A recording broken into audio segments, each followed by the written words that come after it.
भागलपुर से एक महत्वपूर्ण खबर सामने आई है, जहां व्यवहार न्यायालय परिसर में बम विस्फोट से संबंधित सूचना मिलने के बाद प्रशासन और पुलिस महकमे में हड़कंप मच गया। हालांकि वरीय पुलिस अधीक्षक कार्यालय की ओर से जारी आधिकारिक प्रेस विज्ञप्ति के अनुसार सघन जांच के बाद ये सूचना पूरी तरह झूठी और भ्रामक पाई गई है। वर्तमान में न्यायालय परिसर पूरी तरह सुरक्षित है और नियमित न्यायिक व प्रशासनिक कार्यवाही फिर से शुरू कर दी गई है। प्राप्त जानकारी के अनुसार न्यायालय परिसर में बम से जुड़े एक संदिग्ध संदेश की सूचना मिलते ही वरीय पुलिस अधीक्षक भागलपुर के निर्देश पर सुरक्षा व्यवस्था को तत्काल प्रभाव से सक्रिय कर दिया गया। किसी भी संभावित खतरे को ध्यान में रखते हुए पूरे परिसर को सुरक्षा घेराबंदी में लिया गया और आम लोगों की आवाजाही पर अस्थायी रूप से रोक लगा दी गई। इस दौरान न्यायालय आने वाले अधिवक्ताओं, कर्मचारियों और अन्य संबंधित लोगों को भी एहतियातन बाहर ही रोका गया, जिससे कुछ समय के लिए न्यायिक कार्य प्रभावित रहा। सुरक्षा मानकों के तहत बम निरोधक दस्ता, बम स्क्वाड सहित अन्य संबंधित सुरक्षा एजेंसियों को मौके पर बुलाया गया। टीमों ने न्यायालय परिसर के भीतर और आसपास के क्षेत्रों की बेहद सघन,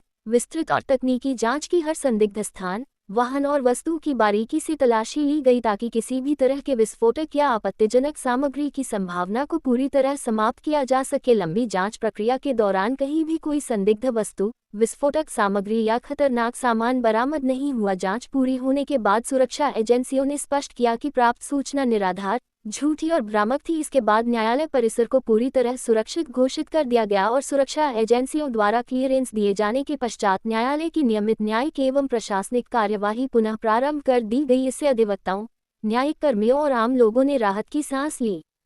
प्रशासन की ओर से आमजन से अपील की गई है कि किसी भी प्रकार की अफवाहों पर ध्यान न दें और शांति एवं कानून व्यवस्था बनाए रखने में सहयोग करें। साथ ही चेतावनी दी गई है कि झूठी या भ्रामक सूचना फैलाने वाले व्यक्तियों की पहचान कर उनके विरुद्ध विधिसम्मत कठोर कार्रवाई की जाएगी। इस पूरे घटनाक्रम ने एक बार फिर सुरक्षा व्यवस्था और साइबर माध्यमों से फैलने वाली अफवाहों को लेकर सतर्क रहने की जरूरत को उजागर किया है। फिलहाल पुलिस और साइबर टीम ऐसे संदेश भेजने वाले की पहचान करने की दिशा में आगे की कार्रवाई में जुटी हुई है, ताकि भविष्य में इस तरह की घटनाओं की पुनरावृत्ति रोकी जा सके। बुलाया गया एक महत्वपूर्ण मामला है। आप लोगों को पता होगा कि कुछ दिन पहले भी जो है यहाँ के जो जिला व्यवहारिक न्यायालय है कोर्ट में एक बम थ्रेट आया हुआ था, जो एक होक्स मैसेज के माध्यम से, एक ईमेल के माध्यम से जो है कोर्ट परिसर का जो कंप्यूटर है उसमें भेजा गया था। और उसमें उस दिन तत्काल हम लोग बीडीडीएस टीम, जो हम लोगों की स्पेशल टीम होती है, उसमें पूरा एक सैनिटाइजेशन किया गया था। तो सैनिटाइजेशन के बाद पता चला था इट वाज होक्स, और उसमें कुछ मतलब कोई तथ्य जो है सही नहीं था और उसके आलोक में पूरी कार्रवाई की गई थी। और उसी अ, आलोक में हम लोगों ने एक प्राथमिकी भी दर्ज किया था, जिससे संबंधित जो भी उसके टेक्निकल डिटेल्स वगैरह होते हैं, तो माइक्रोसॉफ्ट या अन्य जो कंपनियां हैं उनको भेजा गया है उसकी आईपी और अन्य चीज़ें प्राप्त करने के लिए। तो कुछ डिटेल्स हम लोगों को मिले हैं, जिसमें भी कोई कंक्रीट हम लोगों के पास वो एविडेंस नहीं है, और कुछ और चीज़ें अभी हमारे पास नहीं आई हैं। लेकिन आज दोबारा कोर्ट परिसर को जो है ये में बम ब्लास्ट करने के लिए जो है एक मैसेज जो है, होक्स मैसेज फिर जो है उसी कंप्यूटर पे आया हुआ है, जिसमें तमिलनाडु से रिलेटेड कुछ चीज़ों को लिंक किया गया है, जो फिर आईएसआई या कई अन्य संगठनों से चीज़ें लिंक करते हुए, जिसका कोई जो है फैक्चुअल यहाँ पे कोई कनेक्शन नहीं है। लेकिन उसके बाद भी मैसेज किया गया था, तो उसके एहतियातन हम लोगों ने तुरंत, हमारी जो टीम थी और पुराधिकारियों की और साथ में बीडीडीएस टीम और जो अन्य हमारे जो है इसमें एक्सपर्ट हैं उनके माध्यम से, और हमारी जो तकनीकी टीम है, जो साइबर डीएसपी और अन्य लोग, इसमें सारा डिटेल्स कलेक्ट कर लिए हैं। पूरा सैनिटाइजेशन आज किया गया है और कहीं कुछ भी नहीं प्राप्त हुआ है। और अभी हम लोगों ने एक सर्टिफिकेट भी जो है कोर्ट को अलाउ कर दिया है कि आगे की वो जो प्रक्रिया है वो जारी रख सकते हैं। और इसके साथ हम लोगों ने दोबारा जो है उसकी कोर्ट की सिक्योरिटी को चेक किया है। पहले भी हम लोगों ने इसमें कोर्ट की सिक्योरिटी जो भी थी उसको और बढ़ाने की कोशिश की है, और आगे फिर हम लोग एक इसमें रिवाइज़ कर लेते हैं। और साथ में ये जो होक्स मैसेज आ रहे हैं, ये क्यों आ रहे हैं, क्या इसका रीज़न है, इसमें हम लोग टेक्निकली जो है इन्वेस्टिगेट करने के लिए दोबारा एक प्राथमिकी दर्ज कर रहे हैं, और साथ में हमारे जो साइबर एक्सपर्ट हैं उनकी हम लोग मदद ले रहे हैं। और इसमें हम लोग अतिशीघ्र कोशिश कर रहे हैं कि इसका लिंक कहाँ से है, इसके पीछे मंशा क्या है, ये हमें क्लियर हो सके। और उसके आलोक में अगर जो भी दोषी है, कोई लोकली इसमें दोषी है, कोई अफवाह फैला रहा है या कोई संगठन इसमें इन्वॉल्व है, तो सारी चीज़ों को हम लोग तहकीकात कर रहे हैं, जाँच कर रहे हैं। उसके आलोक में जो भी चीज़ें आएँगी, आगे विधिक कार्रवाई सुनिश्चित की जाएगी। भागलपुर के हबीबपुर थाना क्षेत्र में पुलिस ने समय रहते एक बड़ी आपराधिक घटना को टाल दिया। हबीबपुर थाना पुलिस ने गुप्त सूचना के आधार पर छापेमारी कर किसी गंभीर अपराध को अंजाम देने की फिराक में आए 3 अपराधियों को गिरफ्तार किया है। पुलिस ने इनके पास से एक देसी कट्टा और एक जिंदा कारतूस भी बरामद किया है। मामले को लेकर वरीय पुलिस अधीक्षक प्रमोद कुमार ने बताया कि हबीबपुर थाना पुलिस को सूचना मिली थी कि थाना क्षेत्र अंतर्गत धोबिया पोखर के पास कुछ अपराधी अवैध हथियार के साथ संदिग्ध अवस्था में घूम रहे हैं। सूचना मिलते ही पुलिस टीम ने त्वरित कार्रवाई करते हुए छापेमारी की और मौके से मोहम्मद अदनान, सुनील और अरुण को गिरफ्तार कर लिया।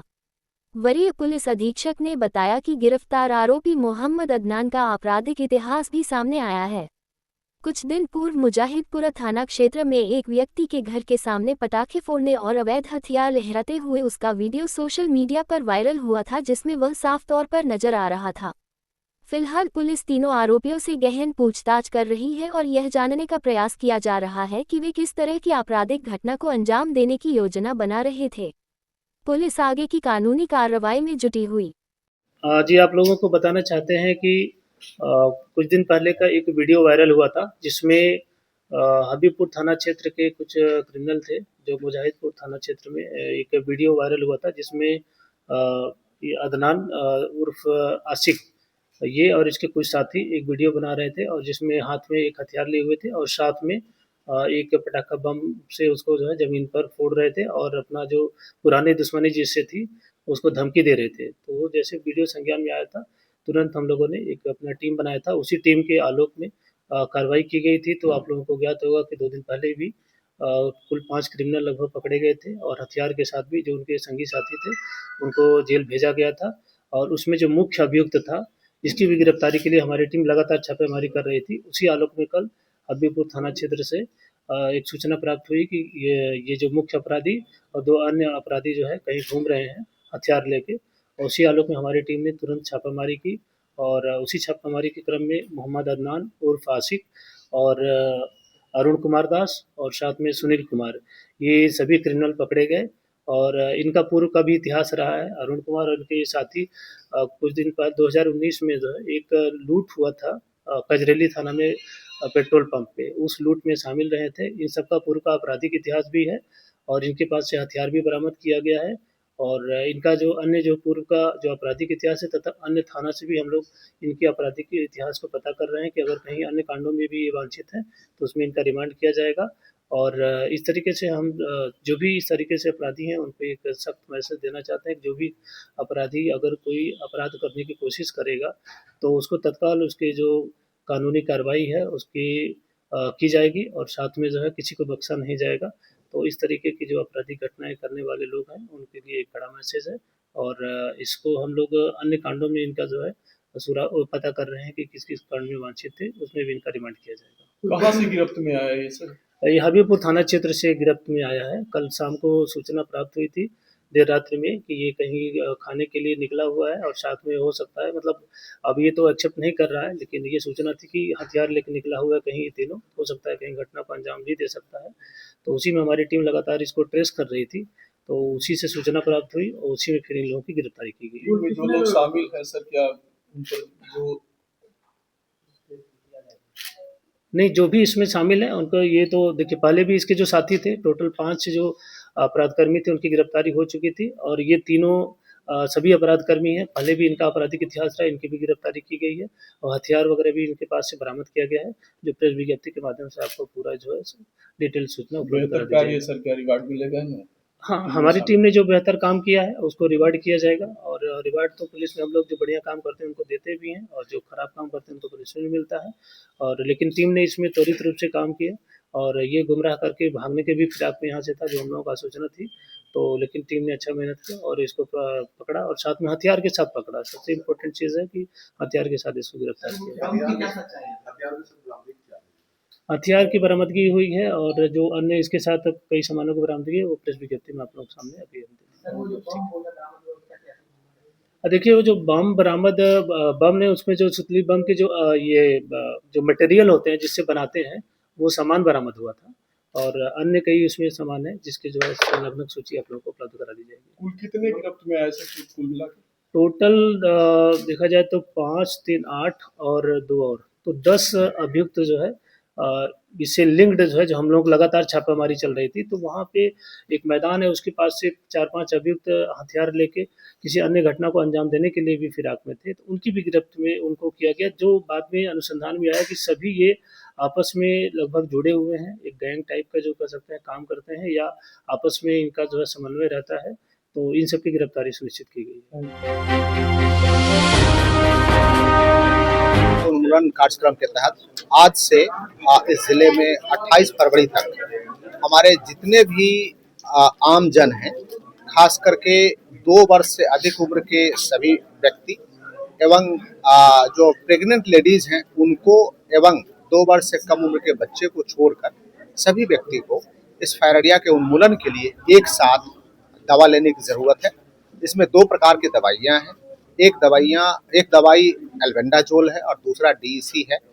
तो एक दवा जो एल्बेंडाजोल है उसको चबा कर खाना है और दूसरी दवा को निगल के खाना है। एक सावधानी रखने की ज़रूरत है कि नाश्ता करने के बाद ही वो दवा खाएं, खाली पेट में इस दवा को नहीं खाना है। इस दवा में कोई साइड इफेक्ट नहीं है, आपने देखा है, आप सभी के समक्ष हम लोगों ने लिया है। और किसी भी प्रकार का किसी भी व्यक्ति को कोई दिक्कत होती है तो उसके लिए हम लोग तत्पर हैं। वैसे इस दवा का कोई साइड इफेक्ट नहीं है, साइकोलॉजिकल जो भी लोगों को लगे, लेकिन इस दवा का कोई साइड इफेक्ट नहीं है। पहले भी लोगों ने दवाइयाँ लिया है और कहीं कोई दिक्कत नहीं हुई है। तो आपके माध्यम से मैं सभी आम जन से अनुरोध करूंगा कि यदि जिला को फाइलेरिया से उन्मुक्त करना है तो हम सभी को मेडिसिन लेना पड़ेगा। अपवाद में 2 कैटेगरी के लोग हैं, 2 वर्ष से कम उम्र के बच्चे एवं प्रेग्नेंट लेडीज एवं थर्ड में जो गंभीर रूप से बीमार हैं उनको छोड़ के सभी लोग दवा लें। कभी कुछ अफवाहों के कारण से बच्चा में आपस में बातचीत करने के कारण से कुछ इस प्रकार की चीजें हुई है कि बच्चा को लगने लगा कि हम बेहोश हो गए हैं। लेकिन आप तुरंत देखे होंगे कि बच्चा को आधे से 1 घंटा के अंदर में फिर हॉस्पिटल से हम लोग रिलीज कर देते हैं।